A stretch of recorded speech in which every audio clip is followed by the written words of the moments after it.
Buenas tardes a todos. Desde Alcobendas, una localidad muy próxima a Madrid, donde tenemos el laboratorio principal de SYNLAB de anatomía patológica para España y Portugal.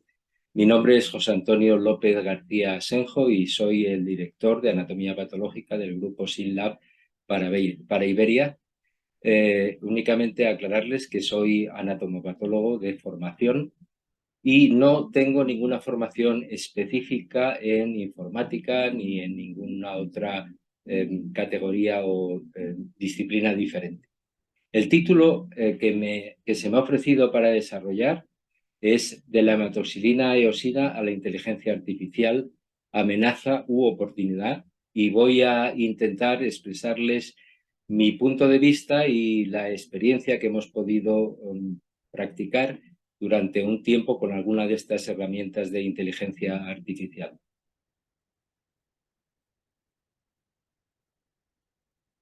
Pero permítame que de principio haga una pequeña presentación de lo que es la anatomía patológica en SYNLAB.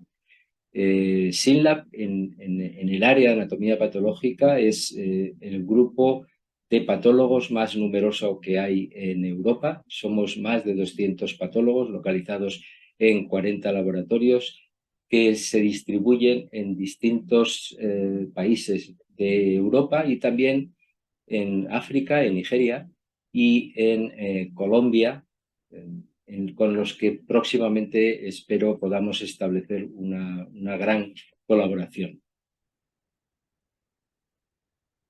Lo importante es que en un momento determinado, en 2014, cuando yo entré en esta compañía, decidimos dar un salto y dar un cambio importante y trascendental para la anatomía patológica, que es la transformación digital. Para eso estuvimos probando diferentes soluciones comerciales y finalmente estamos trabajando con la plataforma de Philips como plataforma preferida o plataforma global para el grupo.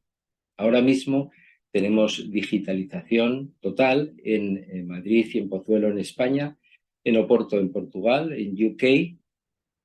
Estos laboratorios empezamos desde el principio y posteriormente en el último año se ha unido también el laboratorio de Castenedolo en Brescia, en Italia.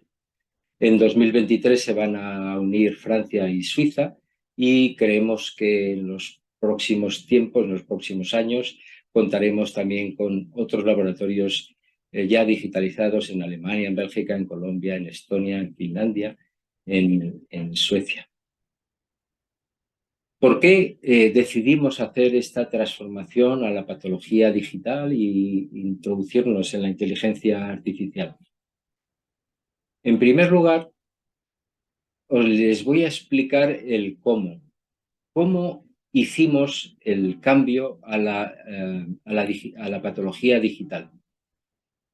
Para nosotros fue una decisión complicada porque suponen ustedes que es una inversión importante, pero sin embargo el cambio fue muy rápido. Prácticamente en menos de un mes fuimos capaces de llegar a la digitalización total de toda la producción de histopatología en este laboratorio de Alcobendas que les he citado anteriormente. Para ello tuvimos que hacer unos ajustes, iba a decir pequeños, pero no son pequeños, unos ajustes en los flujos de trabajo del laboratorio, que residen fundamentalmente, aparte de pequeños trucos en cómo meter las preparaciones en el escáner en términos de limpieza, de sequedad, de alineación de las etiquetas, etcétera. Pero lo más importante es en cómo modificamos el flujo de trabajo. Nuestro flujo de trabajo, como un laboratorio convencional, era que durante la noche se procesaban los tejidos y a primera hora de la mañana se empezaban a procesar el resto del proceso de la anatomía patológica convencional.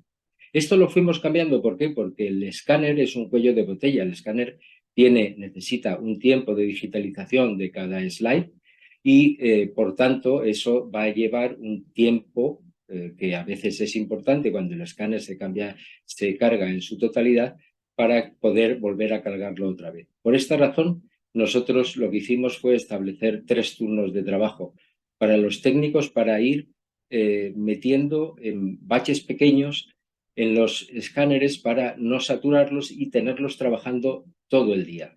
Por esta razón también, insisto, establecimos 3 turnos de trabajo de mañana, tarde y noche. Y el segundo cambio importante ya fuera del laboratorio es en la forma de trabajar de los patólogos. Yo honestamente pensaba que iba a obtener una resistencia grande a este cambio del microscopio a la pantalla del ordenador, pero después de un trabajo de información y de formación previo a la implementación de este sistema, la verdad es que la aceptación por nuestros patólogos fue excepcional, no solo de los jóvenes patólogos, también de los patólogos de más edad. También fue aceptado muy razonablemente y prácticamente, como les digo, en menos de un mes nos pusimos a trabajar en digital el 100% de la producción de histopatología.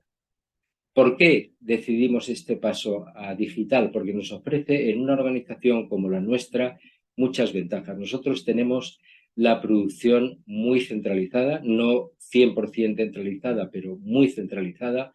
Y este laboratorio, como les decía, es el más grande y desde este laboratorio se distribuyen los casos a diferentes patólogos. En España y Portugal alrededor de 60 patólogos y la distribución la hacemos de forma automática. No tanto el escáner, que también, pero se hace fundamentalmente a través del LIS, que ha de estar siempre perfectamente integrado con el gestor de imágenes del escáner para que obtener la óptima resolución de ambos. De esta manera nosotros hacemos las preparaciones en laboratorios centralizados, como les decía antes, independientemente de donde estén los patólogos, es decir, el concepto de la el concepto de la localización del laboratorio pegado a los patólogos se rompe y la preparación se hace en un sitio, pero los patólogos están informando desde muy diferentes sitios dentro de la ciudad o fuera de la ciudad, incluso se puede enviar a otros países, siempre con las condiciones de la red necesarias para poder llevar a cabo esta transmisión de imágenes. Esto nos permite favorecer el flujo entre patólogos y obtener de forma prácticamente instantánea una segunda opinión, cosa que es muy importante sobre todo para la captación de nuevos patólogos, porque algunos de los patólogos tienen que trabajar de forma, digamos, aislada, físicamente aislada, en una ciudad alejada de Madrid, por ejemplo, pero siempre están conectados online con patólogos más expertos que les pueden ayudar a resolver cualquier problema. El tener una red amplia de patólogos nos permite tener expertos en diferentes campos de la patología, lo cual nos permite, en nuestro caso, cubrir todos los campos de la patología con expertos, lo cual repercute directamente en la calidad de los diagnósticos para nuestros pacientes y también para nuestros clientes, que son los médicos peticionarios.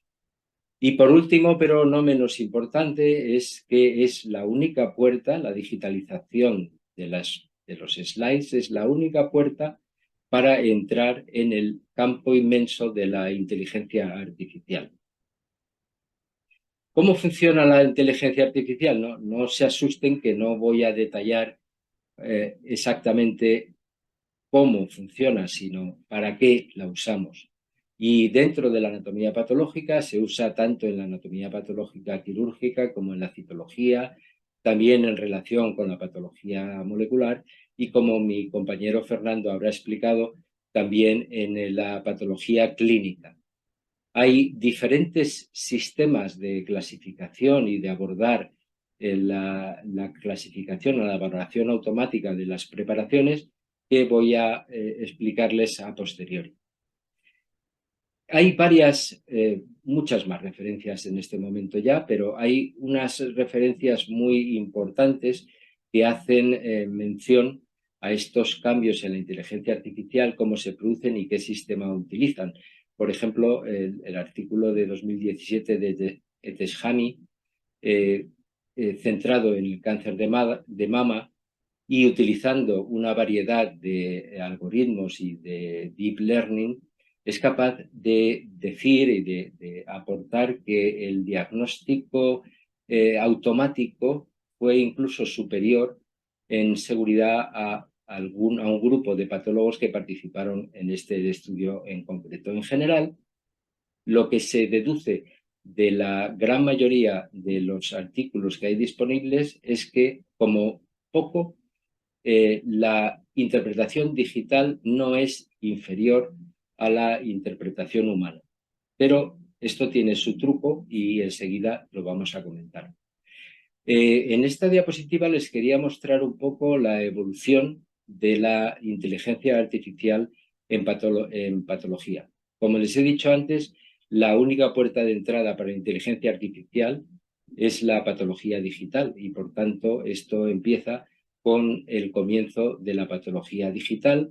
En principio, lo que se desarrollaron fueron programas, digamos, muy básicos para utilizar algunos algoritmos en los que se podían cuantificar técnicas de inmunistoquímica o análisis de Fish, y posteriormente, con la implementación de la patología digital a gran escala, fue cuando ya se desarrollaron mecanismos o programas más complejos en relación con Machine Learning y con desarrollo de redes neuronales que enseguida vamos a comentar. Un hito importante es la primera aprobación por la FDA para la utilización de este tipo de herramientas de inteligencia artificial para el diagnóstico primario. Solamente por clarificar un poco y de forma muy rápida, les quería comentar algunos de los términos que se utilizan en inteligencia artificial, como es empezando por la inteligencia artificial, que todos ustedes conocen muy bien y que en estas semanas precisamente está muy en controversia porque hay, como saben, muchos grupos, no digo en patología, sino en otras áreas de la convivencia que pretenden limitar el desarrollo de la inteligencia artificial, cosa que, por otra parte, considero que va a ser muy complicado porque es como poner puertas al campo. La tecnología va a seguir evolucionando con toda seguridad. Básicamente, la inteligencia artificial está basada y comenzó con el Machine Learning, que describe o que está constituido por algunos algoritmos que permiten generar sistemas para que desde un computador se puedan entender ciertas características de los tejidos humanos, etc. El Deep Learning es un subtipo de Machine Learning que está muy concernido con el uso de redes neuronales. Estas redes neuronales son redes artificiales computacionales que mimifican el comportamiento de las redes neuronales humanas. Las redes convolucionales son redes que además van a pretender que a su vez la máquina vaya aprendiendo de forma autónoma. ¿Y por qué? Y todos los desarrollos posteriores, que no me voy a parar en todos ellos para no hacer esto muy largo, básicamente se trata en el reconocimiento de la principal dificultad, de la principal amenaza que la inteligencia artificial tiene, que es que necesita que haya un humano que le esté enseñando. Esto es una amenaza, pero es una oportunidad también, porque si somos capaces de enseñar a la máquina de una forma tan correcta y tan universal que pueda servir a cualquier grupo, esté donde esté, desde luego la variabilidad en nuestros informes se reducirá y, por tanto, la calidad de nuestros diagnósticos seguro que se va a incrementar. A modo de simplemente de ejemplo, ver estos cilindros, por ejemplo, estos cilindros de próstata, la máquina lo primero que hace es reconocer el área tumoral, la delimita y a partir de ahí ya puede ir haciendo diferentes mediciones. La más sencilla es medir la longitud, como he querido representar ahí con aumentar esta negrita, esa regla, pero hay otras propiedades mucho más avanzadas, como es el que la máquina pueda reconocer incluso en la vecindad de tejido normal el área tumoral del área normal, como pueden ustedes ver, y siempre con la facilidad de que automáticamente nos va a ofrecer unas medidas, las que nosotros le vayamos pidiendo que nos haga. También como ejemplos de la aplicación de la inteligencia artificial en nuestros diagnósticos, cada día nos vemos más presionados, entre comillas, por los oncólogos, porque obviamente vamos hacia la medicina y estamos en la medicina de precisión, y los oncólogos necesitan datos robustos y que sean reproducibles en todos los centros. Y todos nosotros sabemos, especialmente los anatomopatólogos que hay en la sala, la enorme variabilidad que tenemos en la evaluación de marcadores tan sencillos y tan cotidianos como son los receptores de estrógenos o el índice proliferativo con Ki67 o con BIB1. Yo creo que el conseguir unos algoritmos que sean capaces de cuantificar fielmente estos marcadores es un aporte muy importante para el tratamiento de los pacientes, porque les recuerdo que el tratamiento del cáncer de mama en ocasiones está fundamentado en el resultado del Ki67 o del BIB1, es decir, del índice proliferativo, y pueden hacer que una paciente sea sometida a quimioterapia o no. Con lo cual es importante precisar lo más posible. Pero también es una ayuda, los patólogos que estén presentes reconocerán conmigo que hay veces que no es fácil, incluso cuando no tenemos unos cortes excelentes, precisar el área tumoral, el área tumoral invasor o el área tumoral no invasiva. Y estos algoritmos nos ayudan, estas herramientas de inteligencia artificial nos van a ayudar, incluso nos van a ser capaces de hacer la graduación, como ven lo expresan en diferentes colores, que luego voy a matizar en el ejemplo que hemos hecho en nuestro laboratorio, valorando alguna de estas herramientas de inteligencia artificial. De nuevo, les pongo alguna imagen de un cáncer de mama, la detección del cáncer de mama y incluso la opinión artificial sobre si ese cáncer de mama es infiltrante o no, sin tener que hacer más técnicas especiales. Lo primero que hace la herramienta, como les decía, es reconocer esa imagen digital, identificar el tejido neoplásico y dentro de ese tejido neoplásico, en el caso de que haya que valorar una inmunistoquímica, contar el número de células positivas y negativas. Esto es una tarea que hecha manualmente es realmente complicada y consume mucho tiempo y es tremendamente aburrida. De hecho, la inmensa mayoría de los patólogos aplicamos lo que llamamos el estimómetro, ¿no? Hacemos una valoración semi-cuantitativa. Sin embargo, con estos algoritmos sí podemos obtener números concretos, reales, y que, como les decía, pues es una ayuda muy importante para los oncólogos. Aquí vemos ejemplos del reconocimiento de receptores de progesterona y, de nuevo, del MIB1, porque es uno de los biomarcadores más importantes. En resumen, lo que hacen estas máquinas es contar el número total de núcleos, el número de núcleos negativos, el número de núcleos positivos y establecer la relación, el porcentaje que existe entre unos y otros y establecer un score cuantitativo. Pero, como decíamos en la historia de la inteligencia artificial en patología, estos son los primeros pasos, digamos, de la inteligencia artificial. Ahora mismo ya hay desarrollos que permiten identificar metástasis y no solo identificarlas, sino también medirlas, como están viendo en las imágenes. Esto, por supuesto, en el momento actual todavía están sometidos a supervisión por patólogos, pero en un futuro a lo mejor no muy lejano, estas tareas rutinarias y repetitivas probablemente puedan de alguna manera ser sustituidas por o que nos ayuden o que nos ofrezca una ayuda las máquinas para hacer este trabajo más rápido.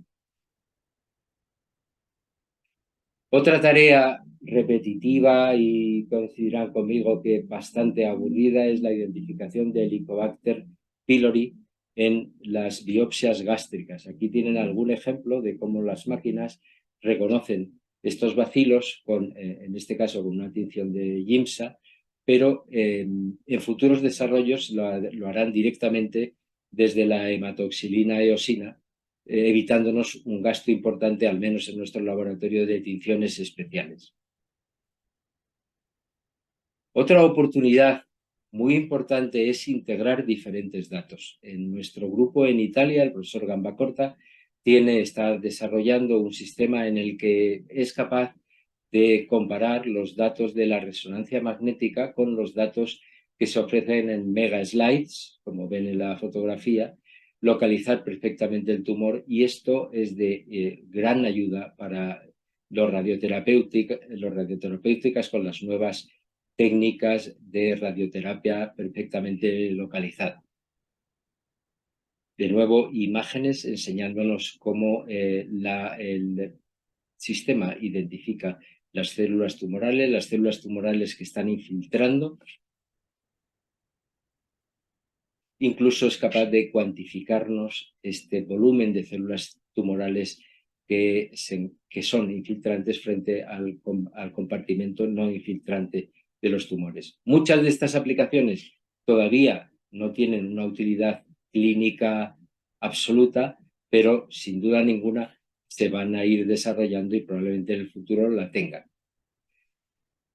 Algo que ya tiene y que seguramente ustedes conocen, una aplicación diaria en el trabajo grande que es la citología ginecológica, es la inteligencia artificial aplicada a la citología ginecológica. Es una forma un poco diferente de otras ramas de la anatomía patológica, pero hace ya años que existen estos sistemas automáticos de lectura de la citología ginecológica y que permiten evaluar y clasificar las citologías como probablemente negativas o con mucha seguridad negativas, en algunas que son para revisar, te va seleccionando además las imágenes que el aparato considera que tienes que revisar para decir si la citología es positiva o no es positiva, y otras que son francamente positivas, con lo cual alivia, no sustituye al patólogo ni al citotécnico, pero alivia en buena medida este trabajo, como pueden ver en la imagen. No es lo mismo ver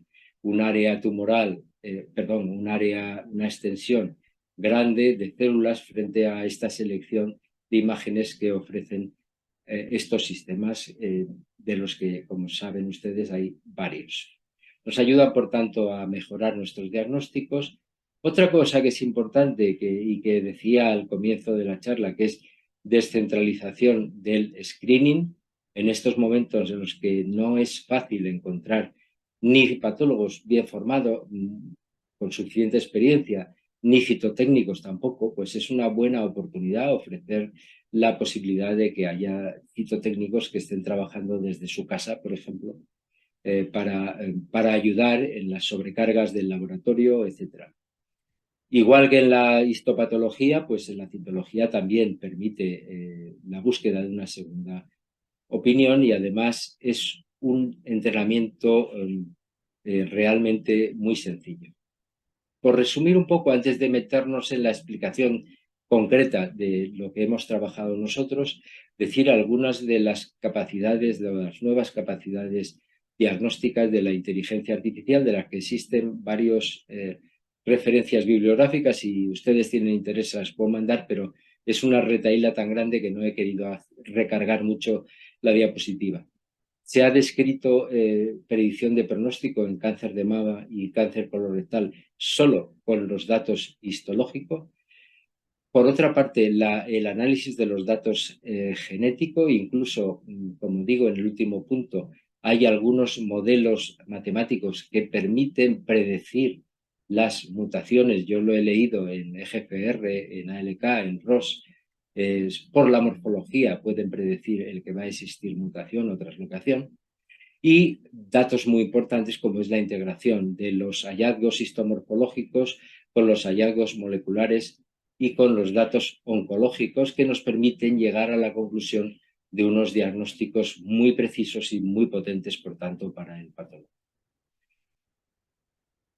Esta parte de la charla está destinada a enseñarles o a mostrarles cómo hemos trabajado en el grupo SINLA para la selección de algunas herramientas de inteligencia artificial y nos hemos centrado en tres principales subespecialidades o en tres principales áreas, como son el PDL1. Como saben ustedes, el PDL1, aparte de que consume mucho tiempo, es verdaderamente pesada la evolución de la evaluación de este biomarcador y a veces es absolutamente compleja. Pues hemos probado herramientas de inteligencia artificial. Es cierto que en este caso todavía hemos detectado que necesitan desarrollos posteriores para mejorar la calidad de esa detección. En cáncer de mama hemos trabajado con distintas herramientas también, no solo en el mundo de la detección cuantitativa de los biomarcadores, sino también en áreas que ayudan a detectar rápidamente el área tumoral o detectar el área invasiva frente al área de carcinoma intraductal o carcinoma in situ. Y en el área en el que trabajamos en el grupo de Alcobendas de Madrid directamente fue en el área de las biopsias prostáticas. Probamos en dos soluciones, de Aiforia y de IBEX, y intervinimos tres patólogos, como les voy a explicar después. Pero antes de pasar a cómo lo hicimos, quería hacer alguna reflexión que sirve no solo para la inteligencia artificial, sino también para dar el paso de meterse en la patología digital. Hay que tener en cuenta el primer inconveniente, no amenaza, pero inconveniente, es el precio. En el momento actual, a pesar de que se van reduciendo los precios, pero todavía el precio de los escáneres, el precio del almacenamiento es un precio alto, por lo cual para tomar esta decisión hay que estar muy seguros desde muchos puntos de vista, no solo desde el punto de vista médico, sino también desde el punto de vista de los expertos en IT, de los expertos en seguridad, sobre todo cuando se trabaja en grupos grandes en los que vamos a intercambiar casos en los que potencialmente existe un riesgo de que puedan filtrarse datos, expertos legales por la misma razón y, por supuesto, los expertos en compras, que son al final los que nos tienen que hacer posible la implementación de estos sistemas. ¿Cómo hicimos la evaluación de esta herramienta en cáncer de próstata? Pues éramos tres patólogos. Dos de ellos eran patólogos especialistas en uropatología y un tercer patólogo era un patólogo general. La población fue de 550 slides, de 100 casos de cáncer de próstata, y para hacer el estudio estadístico seleccionamos 100, no seleccionamos, en realidad cogimos al azar 100 slides que fueron revisados dos veces de una forma anonimizada, porque lo que hicimos fue dejar una ventana de tiempo entre el primer análisis y el segundo análisis y además reetiquetar en la segunda lectura todas las preparaciones para que no hubiera ninguna manera de reconocerlas o de buscar similitudes con la primera lectura. También tuvimos en cuenta en consideración los datos históricos. Con esto quiero decir los datos que se hicieron antes de aplicar ninguna herramienta, es decir, los datos de la rutina diaria, el dato del diagnóstico que se obtuvo de la rutina diaria. Y claro, para establecer un gol estándar, lo que hicimos fue una revisión de consenso para establecer sobre todo el grado de Gleason, que, como mis compañeros patólogos consensuarán conmigo, es algo que es tremendamente variable entre patólogos. hicimos la digitalización en Philips. Tengo que decir que todos los casos, incluso los casos que hemos llamado históricos, o todos los diagnósticos, incluso los históricos, fueron también realizados en modo digital. Y bueno, ya como les dije, probamos 3 tipos de herramientas. Es verdad que estas herramientas las probamos desde su servidor, no teníamos una verdadera integración, solamente lo hicimos en un formato demo. ¿Cuáles eran los puntos que queríamos analizar? El diagnóstico final, los grados de Gleason 1 y 2, el grado de la WHO, que sale derivado de los grados de Gleason, la longitud del tumor, el porcentaje por la longitud del tumor, infiltración nerviosa, infiltración estratoprostática, y además tomamos en consideración el tiempo que los patólogos invertían en ver cada caso. Tengo que decir que esta última medición no fue muy precisa porque es un poco complicado de medir, pero bueno, lo podemos comentar al final o si quieren el turno de preguntas. Finalmente, una descripción de cómo lo hicimos, el tiempo al comienzo y al final, pero no tengo que explicar que muchas veces los patólogos nos olvidamos de darle al cronómetro y, en fin, es por eso digo que fue un poco aleatorio el tema del tiempo. Todos los patólogos hicimos el reporte, el informe en la misma manera, con un template homogéneo, y se hizo tanto en la primera lectura como en la segunda lectura igual, insisto, con un periodo de tiempo y de forma completamente anonimizada. Sin entrar en más detalles, los comentarios generales es que es cierto que se necesita la supervisión de los patólogos porque hay falsos positivos y falsos negativos, pero es verdad que en alguno de los sistemas, concretamente en el sistema de IBEX, cuando el sistema dice este caso es negativo, la probabilidad de que haya un foco tumoral es mínima y en nuestro experimento a veces el sistema lo detectó mejor que el ojo humano, eso es cierto. Y también lo que se nos planteó en ese momento es que era una magnífica solución para hacer un control de calidad rápido, con un objeto distinto, no para el diagnóstico primario, pero para el control de calidad, que es verdaderamente útil. Algunos problemas, algunos defectos, equivocaciones en la longitud del tejido, el porcentaje tumoral, por tanto, y el tiempo del diagnóstico. En nuestra medición salía favorable a la máquina en el sistema de IBEX y desfavorable en el otro sistema. Por tanto, y al final vimos que el diagnóstico estaba perfectamente alineado con la solución de IBEX y no tanto con la otra solución que estuvimos analizando. Esto es un poco cómo el sistema clasifica, y una escala de colores, los que están en verde quiere decir que van a ser casos benignos, en los casos naranjas son indeterminados, más probablemente benignos, en los casos rojos son tumores malignos y hay otro escalón intermedio en el que es más probablemente maligno. Ahí ven cómo el sistema analiza, ve las proporciones de benignidad, de ASAP, de cáncer, otros, el tejido tumoral, la longitud del tumor, el Gleason score, etc. ¿Cómo funciona esto? Nosotros, cuando dispongamos en realidad la herramienta ya no en modo demo, sino para la aplicación al diagnóstico rutinario, los slides de próstata se pondrán a digitalizar para que cuando lo vea el patólogo en la mañana, directamente ya tenga también la información del sistema, y él lo que tiene que hacer es validar, comprobar que la medición se ha hecho de forma correcta, etc. Como les decía, la medición se hace de forma automática, la medición del cilindro en su total y también del área tumoral, de si hay presencia de invasión perineural, etc. Y además, cómo expresa el grado de Gleason con un mapa de color en el que los grados más altos los va marcando en color rojo y los grados más bajos los va marcando en color azul, de forma que es muy fácil de distinguir y, por supuesto, con un clic de botón se puede hacer que sea visible la hematoxina eosina en el área en el que en el que estamos trabajando.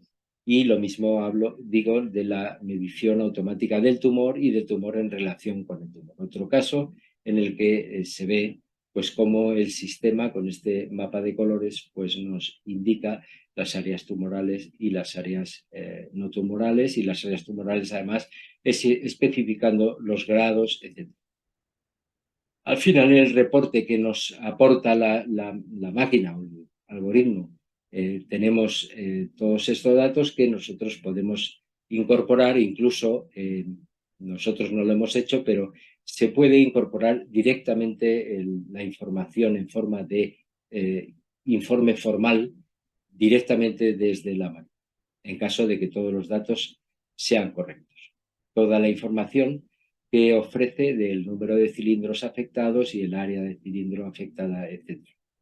Y para terminar y como conclusión, la transformación digital en anatomía patológica supone, en mi opinión, una mejora muy notable en la gestión del conocimiento por la posibilidad de interconectar a los patólogos, por tanto, en la calidad de los diagnósticos, y además es un atractivo muy importante para la incorporación de nuevos patólogos que se ven atraídos por esta nueva tecnología.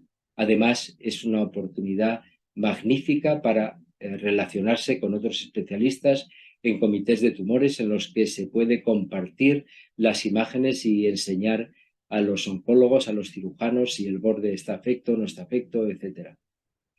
La digitalización, como decía antes, es el paso previo indispensable para llegar a la inteligencia artificial, y tal como yo veo, la inteligencia artificial va a permitir a los anatomopatólogos liberarse de tareas mecánicas rutinarias, aumentar la precisión de las mediciones a través de las máquinas y poder dedicarse a lo que los patólogos en realidad nos tenemos que dedicar, que es a seguir adquiriendo conocimiento y a compartirlo con nuestros compañeros, que son el resto de los especialistas. Y como última conclusión, creo que no es este momento en el que pueda decir que ya es o puede sustituir a los patólogos. No, la inteligencia artificial va a ayudar a los patólogos a realizar diagnósticos más precisos, más correctos, reducir el tiempo, por tanto, aumentar el rendimiento y, a su vez,